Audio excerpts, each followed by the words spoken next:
Today, we're going to Bellagio to play the $1,090 Pot Limit Omaha tournament, part of the 5 Diamond Classic.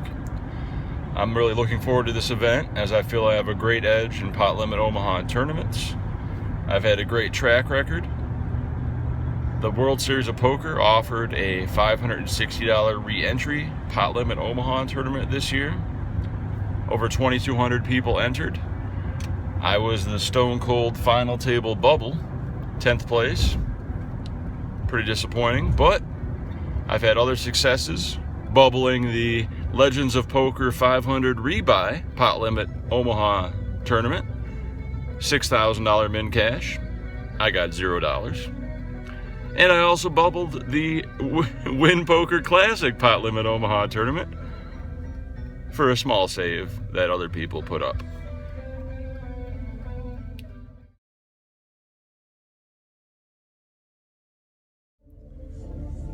Pot Limit Omaha tournaments are unique in which pre-flop sizing can vary greatly depending on the situation and your holdings. Open limping, min raising, up to potting pre 3.5x the big blind are all acceptable in different spots. ICM pressure is relevant around the bubble, but in the early stages you want to see a lot of flops, you want to play a lot of nut draws, avoid getting set over set, and don't overvalue bottom 2 pair. This is Pot Limit Omaha. You get 4 cards. A lot of things can happen. Trader Joe's item of the day.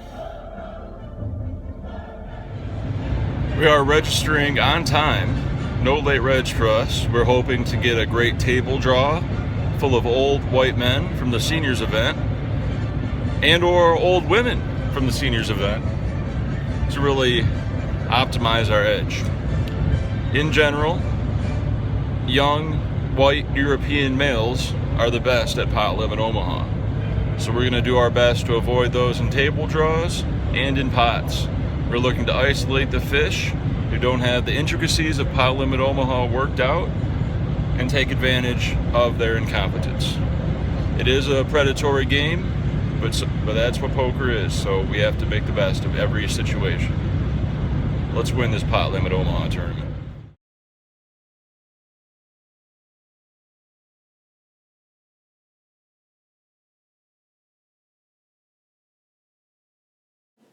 I tweeted at them the day before, but I got no response.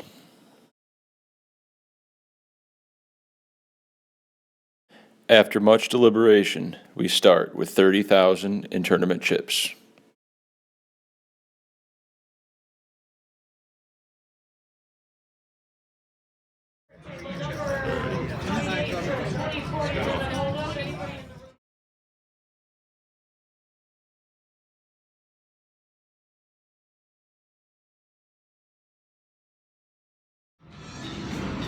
Alright, first break, 65,000 chips. We got the Waco Kid, Big Risky, Fabrice Soulier at the table, a few notables. Had Kings versus Aces, only lost 3,500. Had Aces, won the max. Playing great, ready for another 2 hours. 30K to start, let's do this.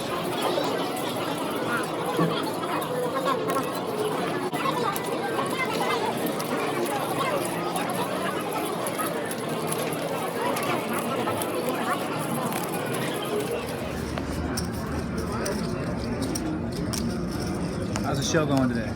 It's good. Holding up? Yeah. I'm gonna bust out. I keep on getting worried. I'm gonna bust out this hand. I'm gonna go home and watch that fucking show. 28. Valid raise.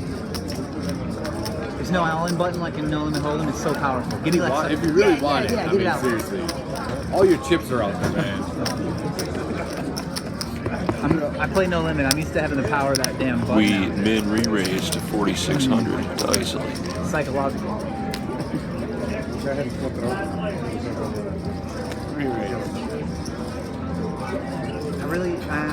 I guess I want to win. I give them to my buddy. My buddy over here. What is this? What the He's got a real Alright. Somewhere in this range. He has a king. Dirt. King is gonna win. Alright, guys.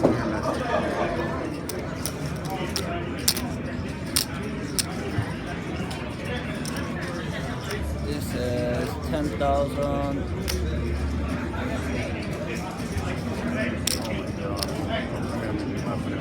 32.6. Made up line.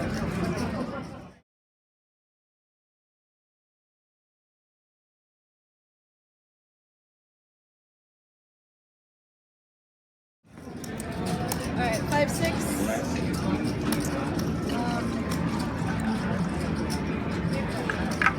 No, you're good.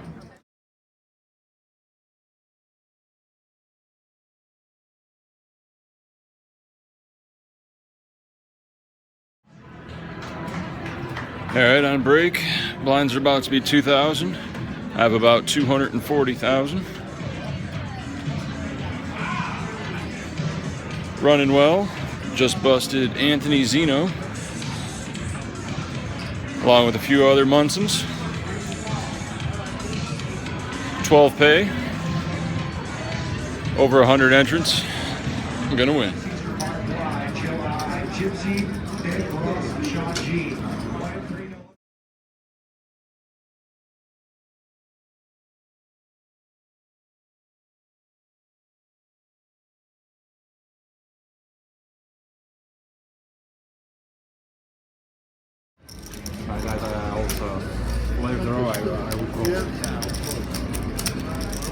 Anybody else care for a drink?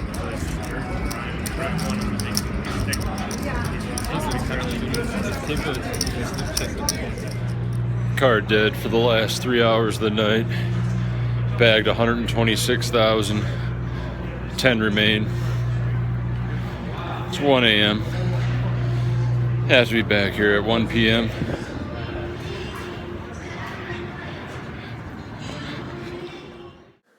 We are the short stack.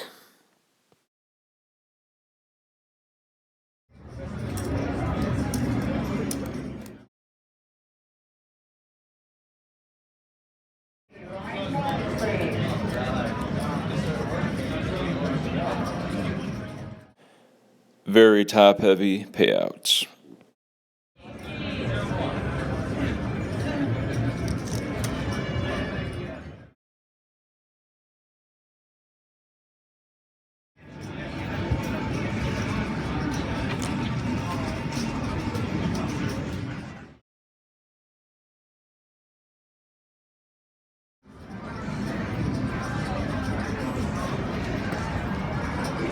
Chip update.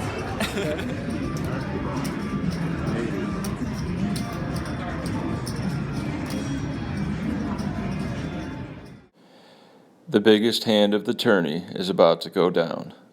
Let's take a closer look. With blinds 12 and 24,000, we are chip leader. We hold the ace 7 6 3 1 suit in the big blind. The button limps, small blind completes, and we check our option. The flop is ace 4 3, giving us top pair, a straight flush draw, and a wrap. The small blind checks. We decide to bet 55,000. The button calls and the small blind calls. The turn is the offsuit king. Small blind checks. We decide to bet 120,000 with our huge equity hand.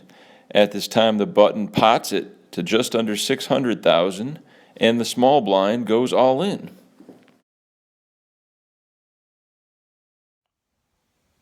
We're in a tough spot. We have 3 options: fold, call, or jam. Each has pretty good merit. If we fold, we still have 1.3 million chips and can possibly see a knockout and be 3-handed. If we call, we get to see the river, where we're probably 50-50 against the potter's range of deuce 3, XX, 4-4, XX, and 5-5 for lower sets. I don't think we have fold equity if we shove, but if we do, he calls and we get there with our straight flush or nut straight will knock out 2 players and be heads up versus a 200K stack with a 15-to-1 chip lead. That's the best case scenario. Or we can just call, see the river, realize our equity, and shove if we hit our flush or straight, because top pair will not be good against the button potter's range 99% of the time on that board texture. Also, the small blind calling the potters all in for 390K has to concern us that our flush draw may not be live except for the straight flush outs. I'm not exactly sure what range he has, but he has to have a very strong hand and may have some blockers to our straight and most likely flush outs. There is now a side pot of 420,000 if we do call, which is just more money for us to win if we hit. We tank, and eventually decide to call the additional 480,000 in hopes to shove the river on any deuce, 3, 6, 7, 8, or club. The river, worth approximately $15,000 in equity, is the offsuit Queen of Hearts. It goes check, check.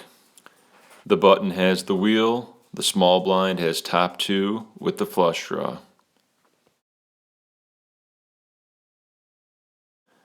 We lose the pot of 1.8 million chips, and we're now 3-handed. I have 800K versus 200K, and the new chip leader has 2.3 million. This is what the stacks would have looked like if I hit the river and he folded to my jam. Here are the odds versus the button potter's exact hand. And here are the odds versus both of the hands. We lose a big all-in pre-flop versus shorty instead of getting heads up. Then we lose a flip to the chip leader. We got third place for $13,700.